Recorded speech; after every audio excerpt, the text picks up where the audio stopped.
सब मिथिलावासी के गोर लागै छी। आइ हम एगो चैताव्र परंपरा वाला अछि वा कवि छी। दशरथ घर भेल ललन माहो राम। दशरथ घर भेल ललन माहो राम। चैत के महीना दशरथ घर भेल ललन माहो रामा। चैत के महीना चैत के महीना रामा। चैत के महीना दशरथ घर भेल ललन माहो रामा। चैत के महीना सगर गाम से ऋषि मुनि आयल। देवलोक से फूल बरसावल।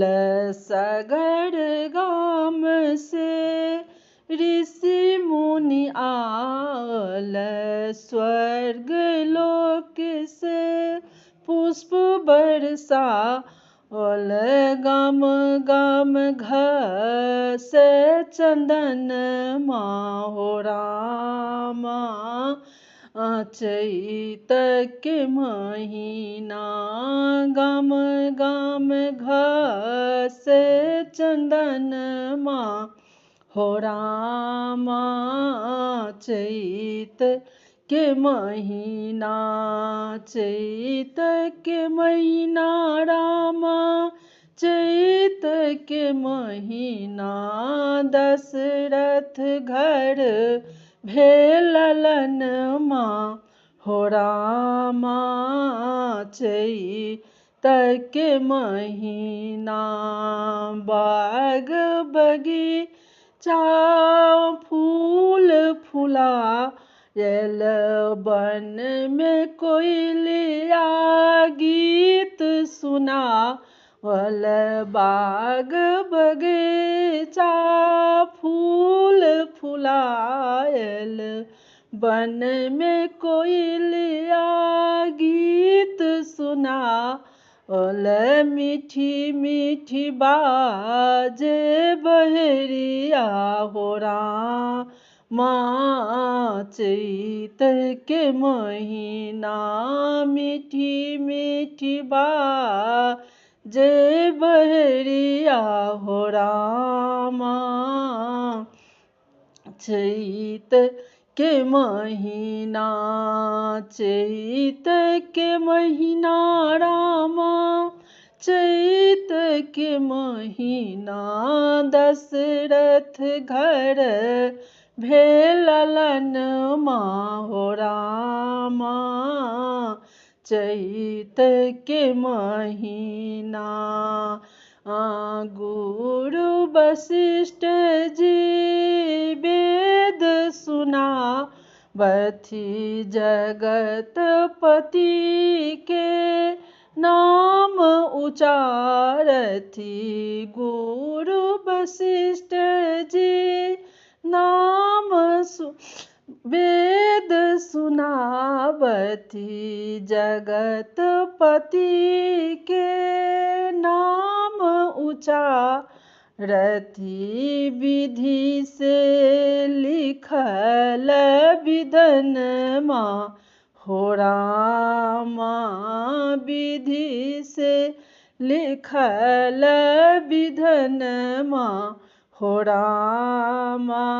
चैत के महीना चैत के महीना रामा।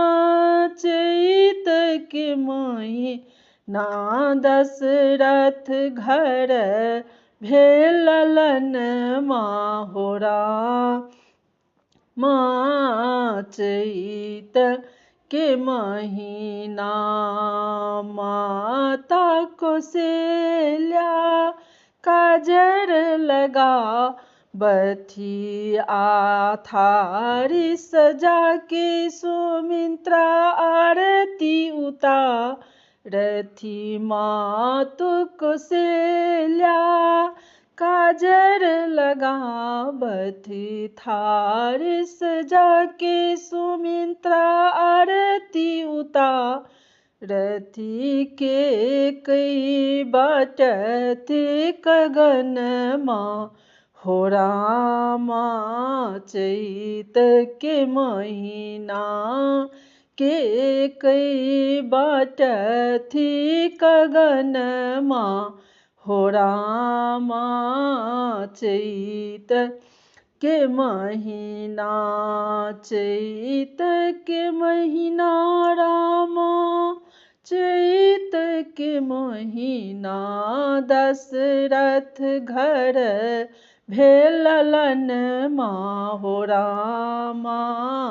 चैत के महीना चारु कात बाजे बाजन बजन माँ चारु कात बाजे बाजन बजन माँ चारु कात भयल आनंद हो रामा चैत के महीना चारु कात मंगल गान हो रामा चैत के महीना चैत के महीना रामा चैत के महीना दशरथ घर भेल ललनमा हो रामा चैत के महीना दशरथ घर भेल ललनमा हो रामा चैत के महीना चैत के महीना रामा चैत के महीना दशरथ घर भेल ललनमा हो रामा चैत के महीना। सब मिथिलावासीके हमरा तरफसँ बहुत बहुत धन्यवाद। आशा करै छी जे चैतावर छियनि भगवानके छियनि नीक लागत तऽ हमर भजन कीर्तन चैनल जरूर सब्सक्राइब लाइक जे किछु त्रुटि भेल हेतै से क्षमा करबै अहाँसँ। जय मिथिला जय मैथिली।